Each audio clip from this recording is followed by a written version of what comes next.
आज के वीडियो में स्वयं सहायता समूह की दीदियों का बहुत बहुत स्वागत है। आज के इस वीडियो में दीदी हम आप सभी को बताएंगे स्वयं सहायता समूह के 5 सूत्र। स्वयं सहायता समूह के 5 सूत्र क्या होते हैं। 5 सूत्र के बिना आपका समूह नहीं चल सकता है। यदि दीदी आप सभी दीदी स्वयं सहायता समूह बनाई हैं या नया समूह अभी अभी बनाई हैं या स्वयं सहायता समूह बनाने की सोच रही हैं, तो आप सभी दीदियों को 5 सूत्र के बारे में जानकारी होना बहुत ही जरूरी है, क्योंकि स्वयं सहायता समूह में बहुत सी दीदियां जुड़ी हैं और सभी दीदियां 5 सूत्र के बारे में जानती हैं। ठीक है, लेकिन 5 सूत्र का असली मतलब क्या होता है इसको अच्छी तरीके से दीदियों को नहीं पता है। तो दीदी आज हम आप सबको इसकी पूरी जानकारी एकदम विधिवत पूर्वक गहराई से बताएंगे। एक एक सूत्र का मतलब क्या होता है। जब आप अपने समूह में इस 5 सूत्र का पालन अच्छे से करेंगे तो आपका समूह ए ग्रेड का माना जाएगा और आपके समूह को सभी लाभ मिलेंगे। यदि आप इस 5 सूत्र का पालन अच्छे से अपने समूह में नहीं करेंगे तो आपका समूह हानि में चला जाएगा। तो चलिए इसके बारे में हम पूरी जानकारी बताते हैं। तो आज की यह वीडियो आप सभी दीदियों के लिए बहुत ही जरूरी है। वीडियो को पूरा अंत तक जरूर देख लीजिएगा दीदी, ताकि आप सबको 5 सूत्र की जानकारी मिल जाए। तो दीदी देखिए, स्वयं सहायता समूह के 5 नियम बनाए गए हैं, 5 सूत्र। इसी 5 सूत्र के आधार पे स्वयं सहायता समूह चलता है। तो 5 सूत्र कौन कौन से हैं ये जान लीजिए। पहला है नियमित साप्ताहिक बैठक, दूसरा है नियमित साप्ताहिक बचत, तीसरा है समय से आंतरिक लेन देन और 4 नंबर है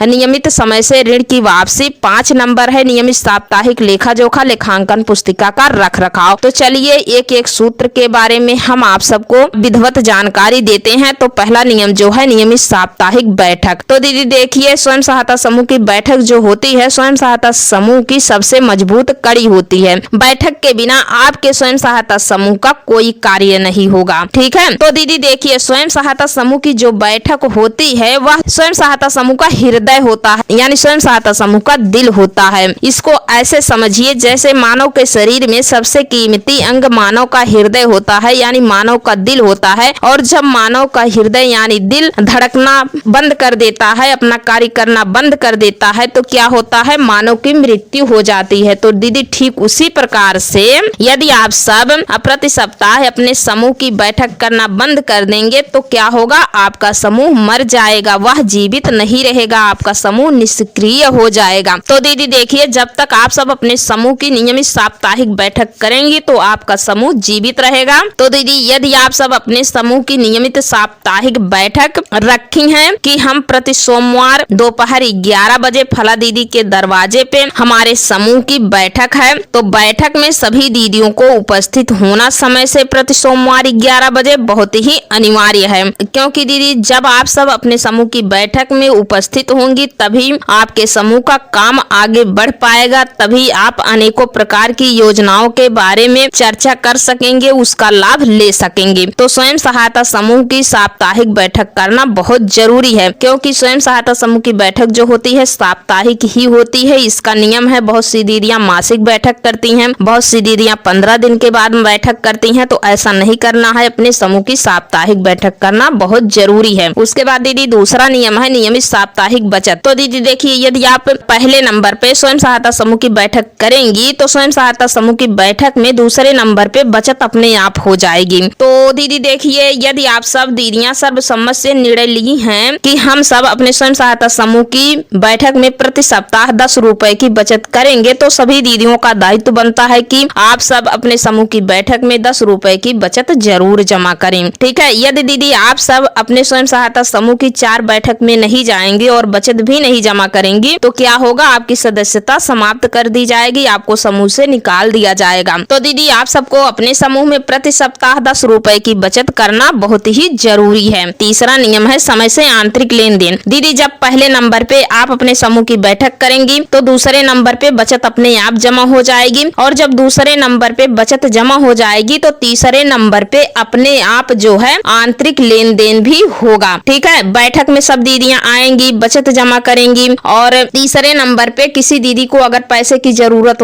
होती है तो समूह में मांग करेगी कि मुझे फला कार्य के लिए इतने पैसे की जरूरत है। ठीक है, तो उनको पैसा दिया जाएगा। तो आंतरिक लेन देन का मतलब क्या होता है ये जान लीजिए। तो आंतरिक लेन देन का मतलब होता है, जैसे आपके समूह में कम से कम 10 दीदियां जुड़ी हैं तो 10 दीदियों का दायित्व बनता है कि वो सब अपने समूह में आपस में ही लेन देन करें। अगर बाहर से कोई दीदी पैसा मांग रही हैं आपके समूह से, तो अपने समूह से पैसा निकाल करके किसी बाहर वाली दीदी को नहीं देना है और ना ही किसी दूसरे समूह को देना है। आपके समूह में नहीं जुड़ी हैं, दूसरे समूह में जुड़ी हैं, तो किसी भी दीदी को पैसा निकाल करके नहीं देना है। यदि दीदी आपके समूह में 10 दीदियां जुड़ी हैं और उसी 10 दीदियों में से एक दीदी आपसे बोल रही है कि आप अपने नाम से पैसा निकाल करके हमको दे दीजिए, हम आपके नाम से पैसा अपने समूह में भर देंगे, तो ऐसी भी गलती आपको नहीं करना है। कोई भी दीदी अपने नाम से पैसा निकाल करके किसी भी दीदी को नहीं देगी, ठीक है। यदि दीदी मान लेते हैं सपोज दैट आपने अपने नाम से पैसा निकाल करके दीदी को दे दिया है, तो आगे चल करके आप दोनों दीदियों में विवाद हो जाता है, तो दीदी आपके नाम से पैसा नहीं जमा करेगी, तो आप कुछ नहीं कर सकती हैं। क्यों नहीं कर सकती हैं? क्योंकि पैसा आपके नाम से निकला है, आपने निकाल के उनको दिया है, रजिस्टर में आपका हस्ताक्षर है, बैंक ब्लॉक में आपका हस्ताक्षर है, सारी चीजें आपके नाम से लिखा पढ़ी हुई है ना। उस दीदी के नाम से तो कुछ नहीं है, वो तो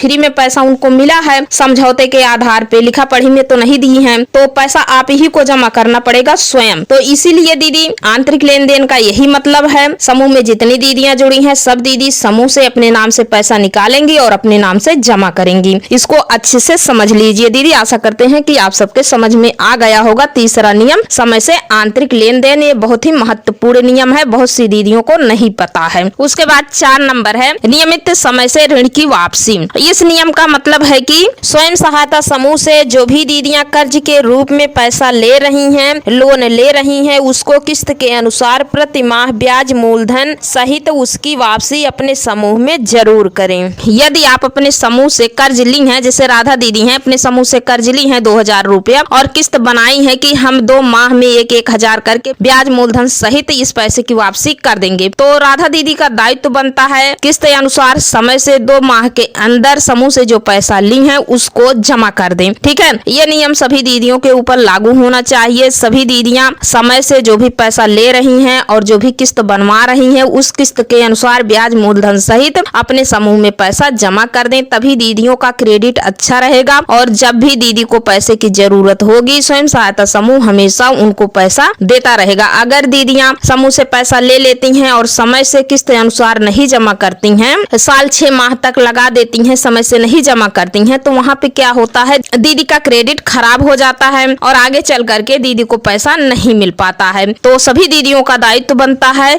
अपने समूह में नियमित समय से ऋण की वापसी जरूर करें, तभी आपका समूह अच्छे से चल पाएगा दीदी। उसके बाद 5वां नियम है नियमित साप्ताहिक लेखा जोखा लेखांकन पुस्तिका का रख रखाव। ये नियम बहुत ही महत्वपूर्ण है दीदी। देखिए दीदी, स्वयं सहायता समूह में 5 रजिस्टर होते हैं, 5 रजिस्टर का लेखा जोखा करना आप सबको अपने समूह में प्रति सप्ताह बहुत जरूरी है। समूह की बैठक के दौरान ऐसा नहीं है कि चलो हम कल परसों में रजिस्टर की लिखा पढ़ी कर देंगे, ऐसा नहीं करना है। रजिस्टर की लिखा पढ़ी समूह की बैठक के दौरान सभी दीदियों के सामने ही आपको करना है। यदि आप अपने समूह का प्रति सप्ताह लेखा जोखा नहीं करेंगी तो आपके समूह का हिसाब किताब गड़बड़ हो जाएगा। तो आप सभी दीदियों का दायित्व बनता है कि समूह की साप्ताहिक बैठक में जो भी पैसा बचत के रूप में जमा हो रहा है वो रजिस्टर पर जरूर लिखें कि आज दिनांक फला दीदी के दरवाजे इतने बजे समूह की बैठक की गई, बैठक में बचत का इतना रुपया जमा हुआ, फला फला दीदियों ने बचत जमा किया, फला फला दीदी ने इतना ब्याज मूलधन की वापसी की, फला दीदी को इतना रुपया कर्ज के रूप में दिया गया, इतना रुपया बैंक में जमा किया गया, समूह की फोटोकॉपी वगैरह करवाने के लिए 20-30 रुपया खर्च हुआ, बैंक में कुल इतनी राशि है, कोषाध्यक्ष के हाथ में कुल इतनी राशि है, बक्स की राशि इतनी है। पूरा बैठक के दौरान रजिस्टर में लिखना होगा। लिखने के बाद दीदी सभी सदस्यों को पढ़ के सुनाना होगा। जब सभी सदस्य उसको सुन लेंगे तब सभी सदस्य रजिस्टर पर अपना अपना हस्ताक्षर करेंगे, तब जा करके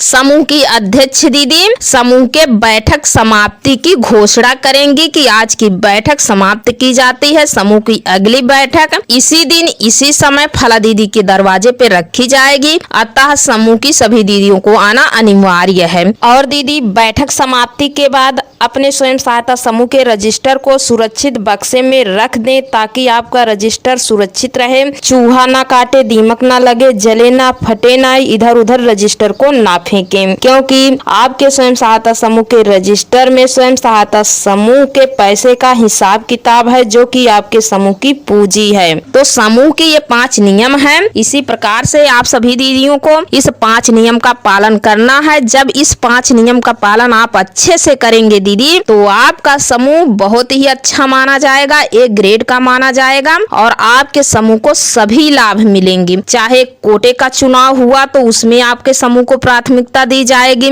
या आप कोई नौकरी वगैरह में अप्लाई करती हैं स्वयं सहायता समूह से संबंधित तो आपके रजिस्टर का रिकॉर्ड देखा जाएगा और आपको प्राथमिकता दी जाएगी। और जब इस पंचसूत्रा का पालन करेंगी तो आपके समूह को सारे पैसे, फंड, सब चीज मिलेगी। तो आशा करते हैं कि आज के इस वीडियो से आप सभी दीदियों को समझ में आ गया होगा स्वयं सहायता समूह के 5 सूत्र का क्या मतलब है, पंचसूत्रा से क्या लाभ मिलेगा। तो आज की यह वीडियो आप सभी दीदियों को पसंद आई हो तो वीडियो को लाइक कर दीजिए। चैनल पर पहली बार आए हैं तो प्लीज चैनल को सब्सक्राइब जरूर कर लीजिए, ताकि आप सबको स्वयं सहायता समूह से संबंधित नई से नई जानकारी बराबर अपने इस चैनल पर मिलती रहे। तो आज के वीडियो में बस इतना ही, मिलते हैं अगले वीडियो में एक और नई जानकारी के साथ। तब तक के लिए धन्यवाद।